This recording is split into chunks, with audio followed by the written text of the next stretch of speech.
Jenderal TNI Bintang 3 ini disebut jadi menterinya Prabowo, jebolan intelijen Kopassus.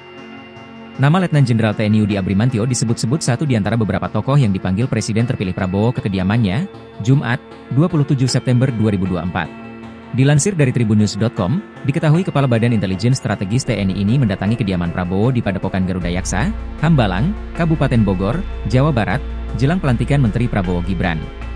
Seperti diketahui, Prabowo Gibran akan dilantik sebagai Presiden dan Wakil Presiden RI 20 Oktober 2024 mendatang. Nama-nama menteri kemungkinan akan diumumkan sebelum pelantikan yang tinggal 20 hari lagi. Letjen TNI Yudi Abrimantio belum lama ini ditunjuk Panglima TNI Jenderal Agus Subianto sebagai Kepala Badan Intelijen Strategis, Kabais, TNI yang baru menggantikan Letjen Rudianto.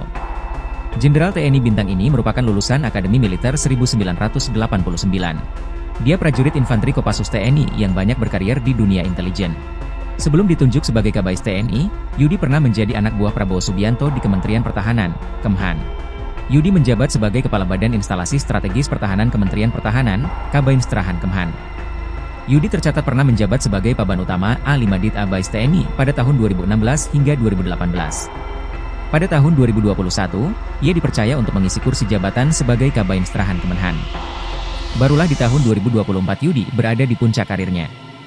Sementara itu juru bicara, Jubir, Prabowo, Dhanil Anzar Simanjuntak mengatakan bahwa pertemuan para tokoh tersebut dengan Prabowo adalah pertemuan biasa. Dikonfirmasi kembali apakah pertemuan terkait proses penunjukan menteri, Dhanil mengaku, tidak tahu.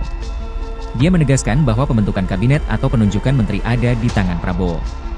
Dhanil kembali mengaku bahwa dirinya tidak tahu saat dikonfirmasi mengenai jumlah kementerian yang akan dibentuk oleh Prabowo.